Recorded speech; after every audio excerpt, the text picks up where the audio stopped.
उजनी जलाशयात बोट उलटून 6 जण बेपत्ता झाल्याची घटना ताजी असतानाच अकोले तालुक्यातील सुगाव बुद्रुक गावाजवळ बोट उलटली आहे। प्रवरा नदीत बुडालेल्या व्यक्तीचा शोध घेणारी ही एसडीआरएफची बोट असून पथकातील 4 जणांसह एक स्थानिक बुडाल्यानं सगळ्यांना धक्का बसलाय।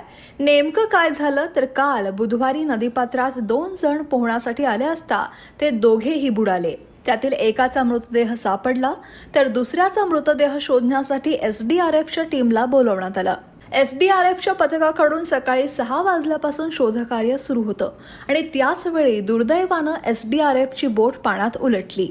यात 5 जण हे बुडाले असून तिघांचा मृत्यू झालाय तर एकाला उपचारासाठी रुग्णालयात दाखल करण्यात आलंय आणि एकाचा शोध सुरू आहे। बुधवारपासून या ठिकाणी झालेल्या अपघातात एकूण 4 जण बुडून मृत्यू पावले आहेत तर बुडालेल्या इतरांचा अद्याप शोध सुरू आहे। बुधवारी दुपारी अकोले तालुक्यातील सुगाव बुद्रुक इथं प्रवरा नदीपात्रात पोहण्यासाठी गेलेले सागर जेडगुले आणि अर्जुन जेडगुले हे 2 तरुण बुडाले होते।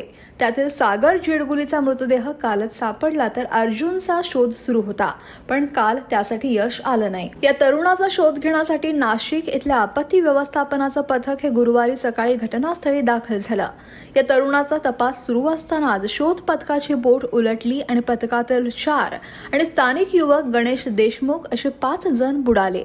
यातल्या तिघांचा बुडाल्यामुळे मृत्यू झालाय तर बुडालेल्यांपैकी प्रकाश शिंदे, वैभव वाघ आणि राहुल पावरा या तिघांना बाहेर काढण्यात यश आलं। सुगाव बुद्रुक इथं प्रवरा नदीपात्रातील पाझर तलावामधून पडणाऱ्या पाण्याचा दबाव हा जास्त असून तिथं भोवरा असल्याचं स्थानिक नागरिकांचं म्हणणं आहे आणि त्यामुळे ही दुर्दैवी घटना घडली असं म्हटलं जात आहे। या घटनेमुळे सर्वत्र हळहळ व्यक्त होतीये। स्थानिक नागरिकांसह अकोले तालुक्यातील नागरिकांनी या परिसरात मोठी गर्दी केली आहे। अगदी काही तासांपूर्वीच नाशिक जिल्ह्यात 2 वेगवेगळ्या घटनांमध्ये 7 जणांचा मृत्यू झाला। इगतपुरीमध्ये मायलेकींचा विहिरीत बुडून मृत्यू झाला तर चिमुकल्या लेकीला वाचवण्याच्या नादात आईचा मृत्यू झाला।